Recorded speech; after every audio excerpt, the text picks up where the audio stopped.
Eu sou o Luiz e bem-vindos ao Monstros e Aventuras, e hoje vamos falar sobre os 3 últimos volumes de Rosa de Versalhes e que tem alta relação com Cavaleiros do Zodíaco.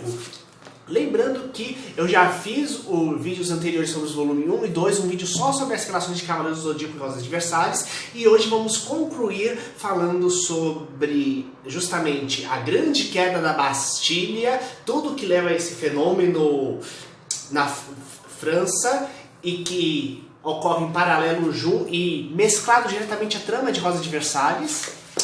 E uma outra coisa muito legal é que vamos pegar e comparar os elementos que tem com o Cavaleiros do Zodíaco, lembrando que é sim uma influência direta e uma coisa muito importante, tem muita coisa ligada diretamente à própria primeira temporada dos Cavaleiros do Zodíaco, que é justamente a temporada que o Netflix está adaptando, que é a Saga do Santuário.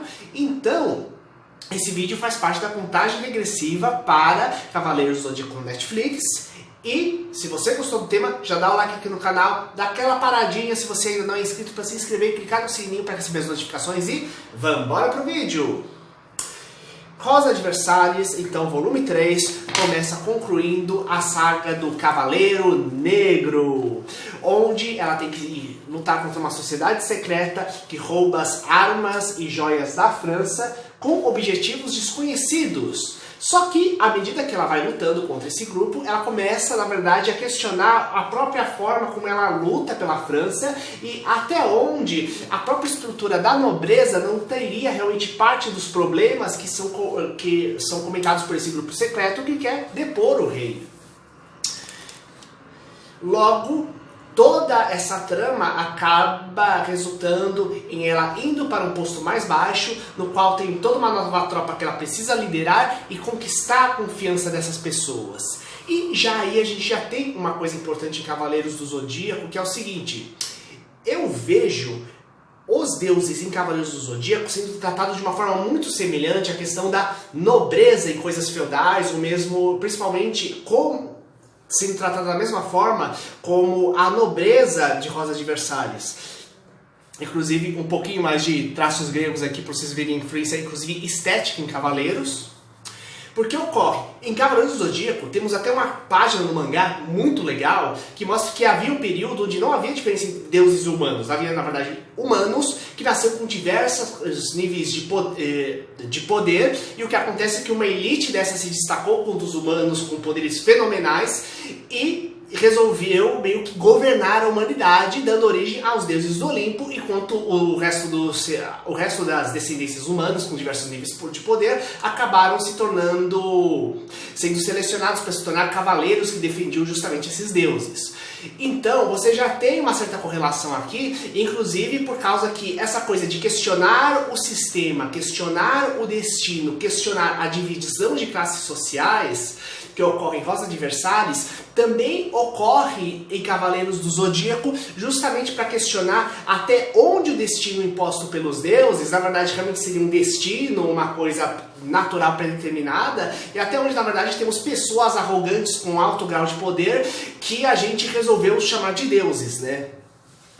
Mais pra frente, Rosa de Versalhes, como eu comentei, quando ela pega e muda de posto, ela tem que reconquistar a moral das tropas dela. Inclusive porque ela descobre que ela só era tratada bem por sendo mulher, porque ela estava no meio da alta nobreza, com indicações de amigos pessoais da rainha. Então, no povão, ninguém liga pra ela, ainda mais considerando uma nobre e outra arrogante. Inclusive ela, que achava o sistema lindo e maravilhoso e que defendia arduamente, começa a perceber que existem pessoas tão mais habilidosas do que ela, só que jamais vão conseguir altos graus por causa que a própria lei proíbe que você assuma autoridade além de determinado nível se você não tiver gerações de sangue nobre. Inclusive, isso resulta numa das melhores batalhas de espadachim de Rosa de Versalhes aqui. Bem na página aqui, galera. É uma das lutas mais fenomenais. Lembrando que chegou a vir um anime pro Brasil na forma de um longa de 1h30, que não é tão difícil de vocês acharem na internet e que vale a pena assistir para ter uma noção geral de Rosa de Versalhes. E, inclusive, o longa ele é uma coisa muito mais dinâmica, ainda mais capa-espada, então é bem divertido. E o que ocorre? Essa coisa de reconquistar a moral dos soldados, e à medida disso, inclusive, descobrindo cada vez mais os problemas reais do povo, já que é da população mais humilde que vem aquela classe de guerreiros especificamente, não o exército em geral, por causa que tem o pessoal mais nobre de onde vem a lei de Oscar, e o que acontece é que tem todo um pessoal mais humilde do qual ela mal teve contato e toda uma realidade que ela mal conhecia. E essa choque de realidade lembra muito quando a deusa Atena, a Saori Kido, vai até o meio do povo, ou mais precisamente, quando vemos que ela difere dos outros deuses, justamente porque enquanto as outras entidades, elas controlam o humano à distância, realmente uma coisa meio possessão demoníaca, enquanto mantém os corpos originais deles intactos, tudo preservadinho no Monte Olimpo, a deusa Atena não, ela vive no meio dos mortais, porque ela ama os mortais e deseja entender o que eles realmente são. E isso, inclusive, reflete em outra parte, na primeira temporada, uma coisa que ocorre no mangá e em algumas páginas bem fortes, e no anime original, em uma série de 10 fillers aproximadamente, no qual ela tem o choque de realidade, no qual ela é a garota arrogante que nasceu com poder divino, inclusive, nasceu cheio de dinheiro e que agora quer pegar e pôr ordem nos cavaleiros, e ela percebe que não, que ela vai ter que conquistar a confiança, deixar de ser uma líder de mão de ferro e ser uma líder que realmente estimula e encoraja seus guerreiros. Da mesma forma que Oscar tem que pegar e reconquista a confiança, conquista as confianças dos seus novos soldados, mostrando que ela realmente é capacitada para aquilo e que ela realmente se importa e deseja o melhor, tanto para a nação quanto para os seus soldados. A próxima etapa, que é inclusive fundamental, é quando finalmente a realidade de Zaba, de Oscar, por dois feitos. Em primeiro lugar, botam ela para casar. Já começamos aqui bem. E o que ocorre? Ela percebe que, na verdade, toda a natureza dela, inclusive a própria sexualidade dela, foi toda orientada da família, simplesmente desde que ela nasceu, para poder pegar e cumprir os planos sociais e desejos de poder da própria família dela. Tem mais coisas relacionadas ao casamento aqui no volume 3.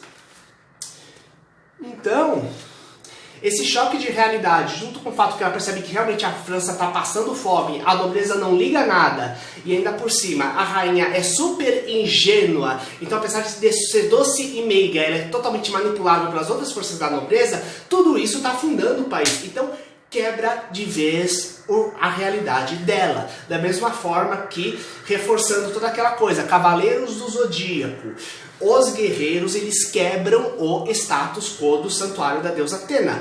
Por quê? Estamos falando de guerreiros que são determinados pelo destino desde que nasceram, por sua constelação, qual poder vão ter e qual a constelação por que vão se defender. Só que os protagonistas não são simplesmente isso. O poder deles, eles nascem como seres de bronze, só que eles são capazes de evoluir até outros níveis de poder que teoricamente seria só concebível durante o nascimento, que seriam prata, ouro, etc. E mesmo capazes de usar outras armaduras além da própria armadura. Mostrando assim toda essa coisa de quebra de destino.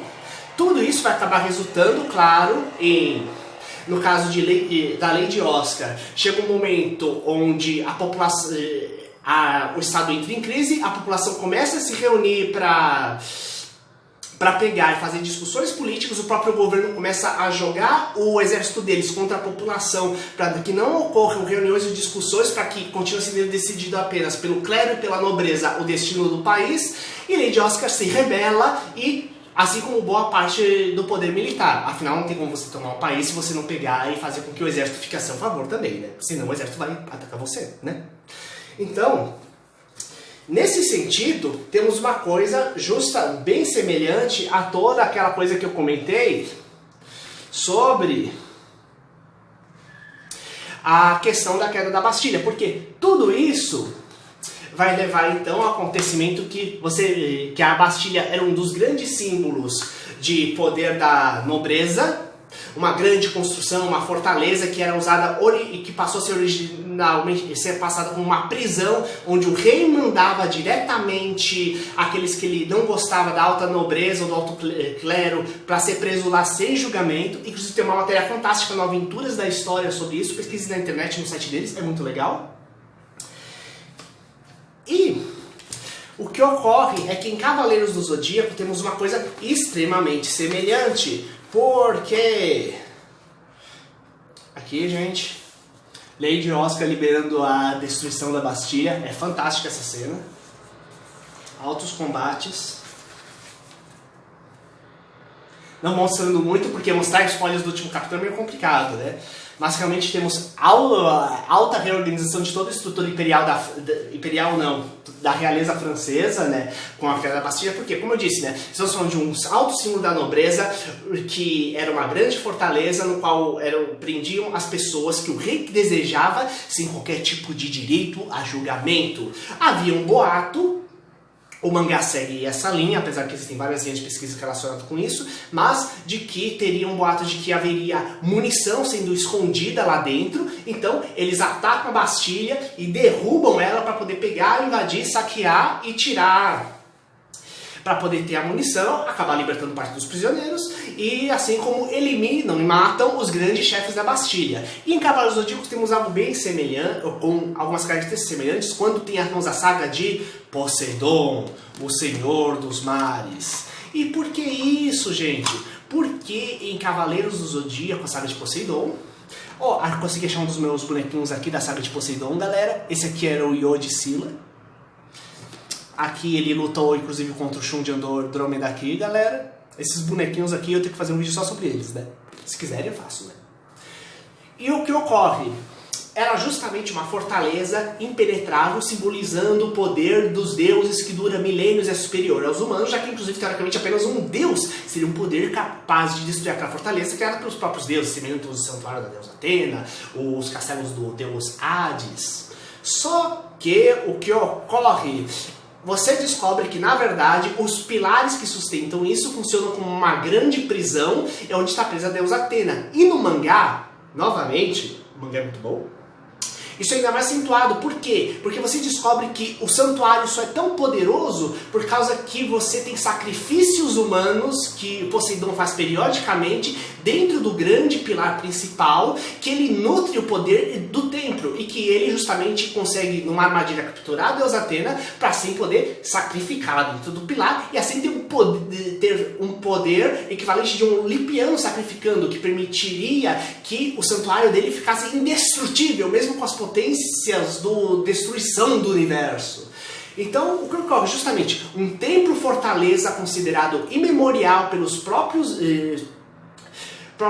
deuses, que é usado, na verdade, como prisão e que, inclusive, também é usado como depósito de arma, porque em parte tem a ânfora que é capaz de prender um deus, está presa dentro também desse templo, é destruída justamente pelos cavaleiros. Tanto que o Poseidon fala que a destruição daquele templo, isso fica bem mais evidente no mangá, é que vai gerar a ira dos deuses. E novamente eles cometem isso de novo na saga de Hades, destruindo o castelo de Hades, inclusive a barreira que separa o mundo, o paraíso do inferno, fazendo assim com que toda a ordem divina seja quebrada e gerando a fúria dos deuses. Então, novamente, eu acredito muito que a divisão entre humanos e deuses, Cavaleiros do Zodíaco, é muito inspirada na divisão entre nobres e plebeus dentro da estrutura de Rosa de Versalhes, e que tudo isso é levado a questionar